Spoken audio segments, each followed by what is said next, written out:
Bonjour à tous, bienvenue sur ma chaîne, je suis ravie de vous retrouver aujourd'hui pour cette vidéo sur le plan de Dieu pour ma vie.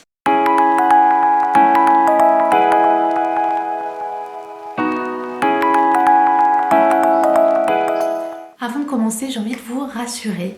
Bien souvent, par rapport à ce sujet, on a un petit peu l'impression qu'il y a deux chemins.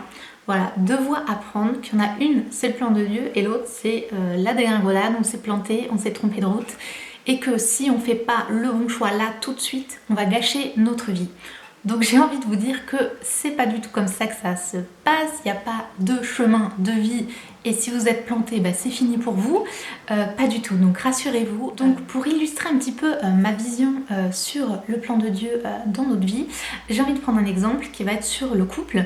La majorité d'entre nous, même si vous êtes déjà mariés, revenez à votre époque où vous étiez célibataire, on rêve un peu tous du conjoint idéal, du partenaire parfait, de notre âme sœur. Et on a un peu l'impression qu'il y en a une dans le monde entier et qu'il faut la trouver parce que sinon, encore une fois, on va gâcher sa vie, on ne sera pas avec la bonne personne, donc il n'y a rien qui va fonctionner. Et on cherche désespérément la personne parfaite. Pas parfaite dans le sens sans défaut, mais parfaite pour nous, la plus compatible, celle où tout match, voilà, notre âme sœur. Et du coup, on est un peu terrorisé de faire le mauvais choix. Et il y a beaucoup de gens qui se mettent une énorme pression comme ça à trouver cette personne parfaite. Et encore une fois, ma vision par rapport à ça, c'est qu'il n'y a pas une personne parfaite, il y a plusieurs personnes compatibles avec vous pour mener une super vie.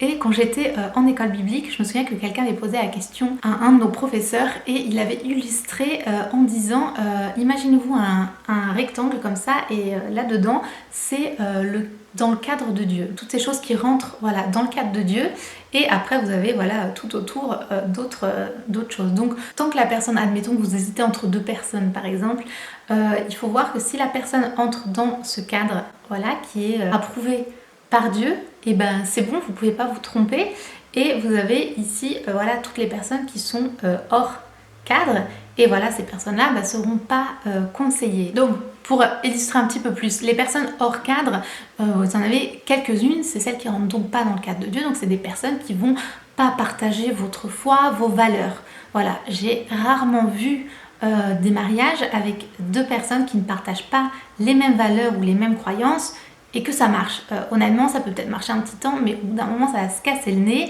Voilà, si vous voulez un mariage idéal, je vous conseillerais pas de faire ça. Encore une fois, c'est mon avis, si vous pensez différemment, il n'y a pas de souci. Et ensuite, dans ce cadre, donc voilà, les personnes qui partagent les mêmes valeurs, et même pour simplifier, on peut tout simplement dire, dans ce cadre, c'est les choses qui glorifient Dieu et le reste qui ne glorifie pas Dieu. Vous pouvez le différencier comme ça. Une fois que vous êtes dans le cadre, bah, il y a aussi différents choix. Il y a plein de personnes qui font partie de ce cadre. Et là, votre choix, il va du coup s'affiner par l'attirance, les centres d'intérêt communs, les projets de vie communs. Voilà, c'est un peu difficile de vous marier à quelqu'un si vous avez deux visions de vie complètement opposées. Quelqu'un qui veut faire le tour du monde, qui veut que voyager, avec quelqu'un qui est complètement sédentaire, qui n'aime pas bouger du tout. Bah, du coup, au niveau de la vie, ça va être compliqué. Vous voyez, c'est des choix comme ça, tout simplement de bon sens. Et vous avez aussi bien sûr tout ce qui est sentiment, amour, voilà, encore une fois, difficile de se marier avec quelqu'un que vous n'aimez pas. Quoique, on dit parfois que des mariages arrangés finissent bien, mais bon, c'est pas du tout le sujet. Donc voilà, donc ce que vous avez peut-être retenu, je sais pas si c'était très clair comme exemple, mais ce qui va déterminer notre vie, ça va être des choix. Et donc c'est ça le plus important, c'est que notre vie, elle est jalonnée de choix. On a constamment des choix à faire et c'est notre réponse à ces choix qui va déterminer la direction où l'on va. Et donc si vous avez des difficultés à prendre des décisions au niveau de ces choix, une question à se poser peut-être, est-ce que ça glorifie Dieu ou pas? Ça ne veut pas dire que les choses vont être complètement spirituelles dans ce que vous faites à chaque fois. Par exemple, vous pouvez avoir des choix qui sont pas d'apparence comme ça spirituelle, par exemple pour un travail, deux options de travail qui se présentent à vous, est-ce que les deux glorifient Dieu? Est-ce qu'il y en a une plus que l'autre? Et quand je dis ça, c'est que est-ce qu'il y en a une qui va vous conduire à mentir, je sais pas, trafiquer de l'argent, ou vous savez, ce genre de choses. C'est vraiment voilà, des questions d'ordre moral, je dirais. Donc cette question peut vraiment vous aider pour faire votre choix. Donc ça permet de faire votre choix. Donc voilà, s'il y en a un qui ne glorifie pas Dieu, du coup vous allez prendre l'autre. Si les deux, aucun des deux. Et par contre, si les deux glorifient Dieu, du coup vous allez être en face avec vos deux choix. Et là, vous allez vous poser des questions de bon sens qui vont être en fonction d'autres facteurs, qui va être financier, familial, le désir, si vous avez un appel précis, enfin voilà, ce genre de choses. Et dans notre vie, on a parfois des temps pour l'aventure, des temps où il faut se lancer, des temps où c'est renouveau. On a aussi des temps d'attente, des temps où il se passe pas grand chose. Et ça, c'est tout simplement la vie. La vie est jalonnée de haut, de bas, de plein d'actions, de moments où il se passe pas grand chose. Tout ça, c'est un voyage et toutes vos expériences vont vous apprendre des choses. Donc ça m'amène au deuxième point qui est il n'y a pas de mauvais choix dans le sens, c'est pas une fatalité. Si vous avez l'impression que vous avez fait le mauvais choix, que votre vie est finie, rassurez-vous, c'est complètement faux. C'est pas parce que vous avez fait une erreur ou un choix qui vous a mené dans une situation vous n'avez pas envie d'être, que vous avez gâché votre vie, que ça y est, c'est fini. Il y a toujours des solutions pour se sortir de situations que l'on n'apprécie pas. Et dans tous les cas, toutes ces expériences, même mauvaises, elles vont vous amener à apprendre des choses sur vous, à apprendre des choses sur les autres et du coup à vous mener là où vous devez aller. J'ai plein de moments dans ma vie où j'étais dans des situations que j'aimais pas, que je ne comprenais pas et avec du recul, je comprends maintenant pourquoi j'ai dû passer par ces épreuves-là et ces moments-là. Ça m'a appris beaucoup de choses sur moi, sur mon caractère. Ça m'a permis aussi de grandir. Souvent, les épreuves nous permettent vraiment de grandir personnellement et spirituellement. Donc voilà, donc vous n'avez pas gâché votre vie par des mauvais choix, ça fait juste partie du voyage. Donc voilà, maintenant que vous êtes rassurés, on va parler de différents points. La première chose, ça peut peut-être un peu vous étonner, ça va être de ne pas se poser trop de questions. Si vous avez cliqué sur cette vidéo, c'est que c'est un sujet qui vous intéresse et je vous comprends, moi aussi, ça m'intéresse beaucoup. Je pense qu'on a tous envie de mener une vie au top, une vie pleine, consacrée et être complètement dans le plan de Dieu, on n'a pas envie de passer à côté. Mais comme je vous disais, vous pouvez, si vous êtes dans cet état d'esprit, c'est que vous avez envie de suivre la volonté de Dieu et du coup vous êtes en bon chemin. Donc une fois qu'on a compris l'idée générale, je pense qu'il ne faut pas trop se focaliser sur le plan de Dieu pour moi, le plan de Dieu pour tout et n'importe quoi. Ça peut nous amener à être trop égocentrique et à manipuler Dieu, c'est un peu exagéré mais on peut pas le manipuler, mais vous voyez ce que je veux dire, à en fait vouloir tout transformer pour son propre succès ou ses propres désirs en fait. Ça peut être aussi dans les ministères ou parce que voilà, si vous voulez vraiment trouver le plan de Dieu pour vous, peut-être que vous vous dites comme vous êtes chrétien qu'il faut forcément être dans le ministère. Il y a beaucoup de gens qui pensent ça. En fait, être chrétien c'est dans notre vie. Vous pouvez être boulanger, vous pouvez être appelé à être maîtresse d'école. On sert tous Dieu là où on est. Certains des appels, oui, pour être dans le ministère, pour partager l'évangile, pour au contraire faire grandir les gens, pour être pasteur, donc accompagner les gens. Il y a plein d'appels différents, mais trouver le plan de Dieu pour notre vie, ça va pas forcément être appelé à un ministère. Donc ça, j'ai bien envie de le préciser parce que quand on veut vraiment servir Dieu de tout son cœur, on se dit ça peut être fait que dans le ministère. Alors pas du tout, au contraire. Vous pouvez vraiment servir Dieu en étant au plus proche des gens en fait, parce que être dans un ministère, souvent ça nous éloigne un petit peu. Si vous êtes pasteur, vous allez être beaucoup avec des chrétiens, donc ça nous éloigne un petit peu de la population. Et je pense pas que Dieu voulait ça. Si vous regardez Jésus, il allait vers les gens, il allait vers tout type de personnes. Et je pense qu'on est plus appelé à ça. Mais voilà, bien sûr, il y a aussi des personnes qui sont appelées à être dans le ministère. Je suis tout à fait d'accord. Quand je dis ça, c'est qu'il ne faut pas perdre d'idée le plus important. On peut se perdre, même en étant pasteur. Admettons, vous êtes pasteur, vous êtes à fond, vous voulez développer la plus grande église pour qu'il y ait le plus de fidèles et que ça prenne des proportions d'être la plus grande personne, le plus gros truc, le plus... non, en fait, si vous avez une super grande église, tant mieux, mais je veux dire... C'est pas ça l'essentiel, c'est pas d'être le numéro 1, c'est pas d'être je suis voilà pasteur sur Instagram, voilà je suis une fille qui motive les gens et tout. Oui, enfin je dis ça, je suis sur YouTube, mais vous voyez, il faut pas que ça devienne ça le numéro 1. Peu importe que vous ayez une ou 1000 personnes, évidemment vous allez toucher plus de personnes en étant plus grand, mais on n'est pas tous appelés à ça. Ne vous laissez pas tromper par des images extérieur de succès où il a vraiment accompli le plan de Dieu parce que ça paraît waouh. parce qu'en fait Dieu il travaille vraiment dans les plus petites choses. Voilà, un boulanger, comme je disais tout à l'heure, une maîtresse d'école, il peut avoir plus d'impact au 1 à 1 ou vraiment accomplir le plan de sa vie parce qu'il était destiné à être super boulanger, qu'il aime ça, qu'il le fait en glorifiant Dieu et que du coup ça se voit autour de lui et que du coup ça a des répercussions sur les gens, que d'être le numéro 1 de je ne sais quoi. Dieu il est créateur, c'est le plus créatif de tous, donc il a des plans même pas imaginés pour chacun d'entre nous, et on peut même pas nous imaginer le plan qu'il a pour nous parce que c'est à chacun individualisé et précis. Il n'y a pas un meilleur plan qu'un autre. Voilà, c'est surtout ça que je veux faire, que je veux dire dans ce premier point. Ensuite, ce que j'ai déjà un petit peu mentionné, c'est faites attention de ne pas utiliser vos propres désirs, vos propres envies comme des petits signes de Dieu, ou inversement, ne pas laisser la peur vous bloquer pour aller au-delà et aller vraiment entrer dans le plan de Dieu. Je pense que c'est les deux choses qui nous bloquent. Ça va être se dire ah bah Dieu, si tu m'envoies ça ou ça, si je croise ça, c'est que c'est bon. Je veux dire, les petits signes comme ça, Dieu peut réellement vous envoyer un signe, mais c'est pas dit. Et il faut pas prendre toutes les petites choses pour des signes, parce qu'en fait notre psychisme, nos émotions influent réellement sur les signes que l'on veut voir ou ne pas voir. Donc voilà, faites attention à ça.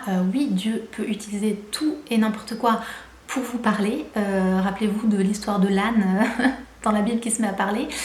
Mais s'il a utilisé un âne, c'est parce que le gars il était un peu neuneux aussi derrière, vous voyez ce que je veux dire?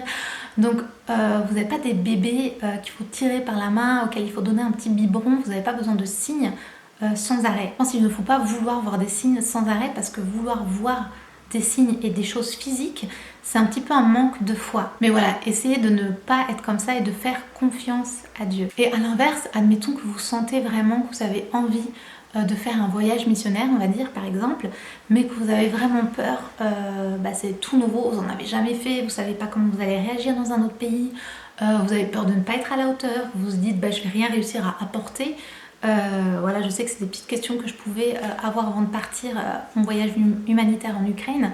Je me suis dit mais je suis tellement fatiguée en ce moment, je pense que je vais plus les bloquer que les aider en fait. Et pas du tout, tout ça c'est des peurs qu'on peut avoir, c'est des choses aussi que l'ennemi, bien sûr il va nous mettre tout ça dans la tête pour nous empêcher d'avancer. Donc vous n'allez pas gâcher votre vie en vous laissant bloquer par des peurs, mais vous allez peut-être stagner et ne pas réussir à avancer autant. C'est un petit peu dommage. Donc voilà, essayez de ne pas vous bloquer par vos émotions et vos peurs. Ensuite, ça va aussi peut-être vous paraître bizarre. Je pense honnêtement que Dieu, il s'en fiche de notre vision du succès qu'on peut avoir aujourd'hui. Il s'en fiche que vous soyez le top pasteur, il s'en fiche que vous soyez...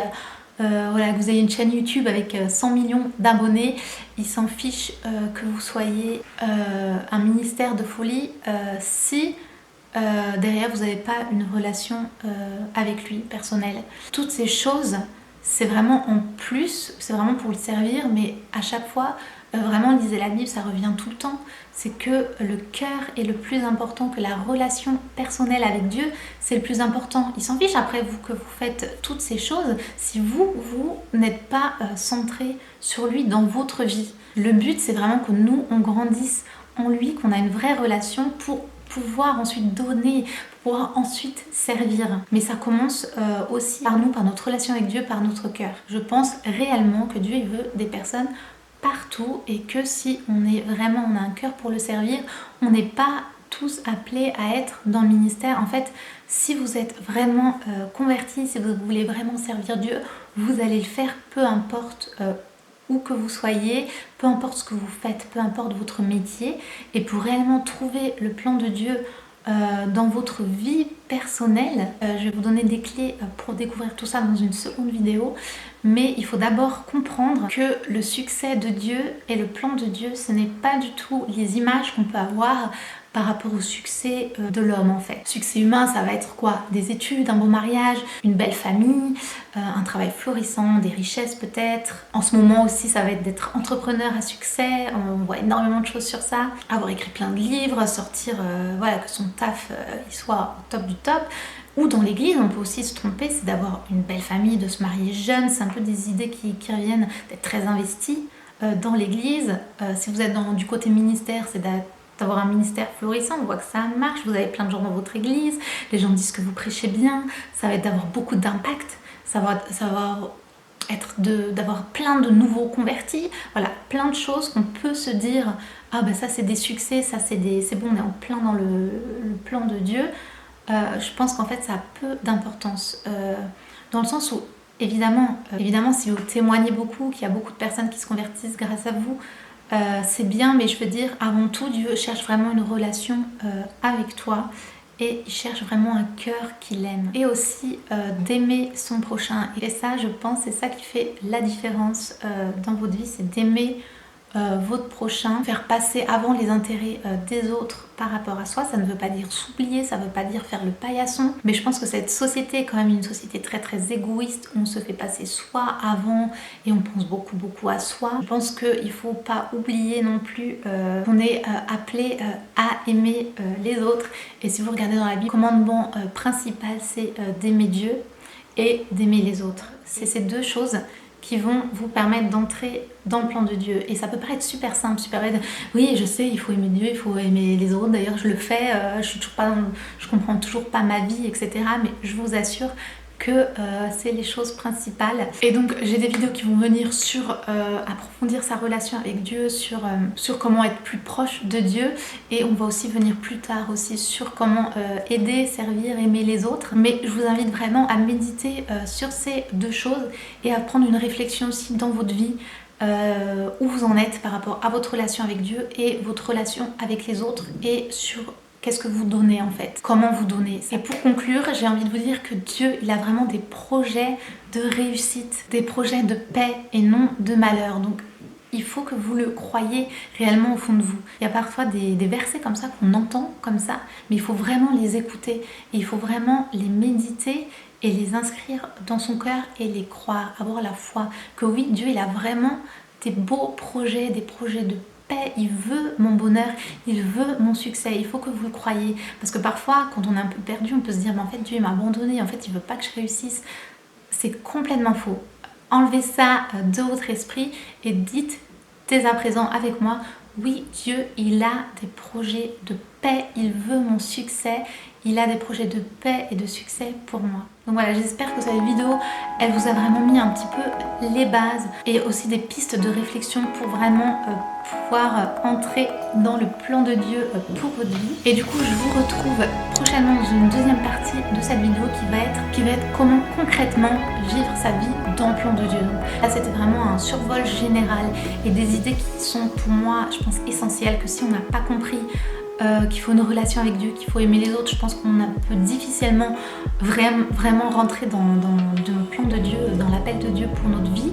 Mais voilà, je vais vous laisser vraiment emmagasiner ça, vraiment réfléchir par rapport à votre vie personnelle, parce que des fois on entend des petites choses, bah oui je sais, mais posez-vous 2 secondes et dites-vous concrètement dans ma vie, est-ce que je le fais? Qu'est-ce que je fais? Quelles sont les actions mises en place? Qu'est-ce que je fais concrètement tous les jours dans ma vie et où je me situe par rapport à ça. Donc voilà, j'espère vraiment que cette vidéo vous a plu. N'hésitez pas à la partager autour de vous pour édifier d'autres personnes. Surtout abonnez-vous à ma chaîne si ce n'est pas déjà fait. Vous pouvez aussi vous inscrire à la newsletter de mon blog. Tous les liens sont dans la barre d'informations. Donc je vous retrouve très vite dans une prochaine vidéo sur le thème de janvier qui est organiser, planifier le meilleur de sa vie. Donc voilà, je vous fais plein de bisous et je vous dis à la prochaine.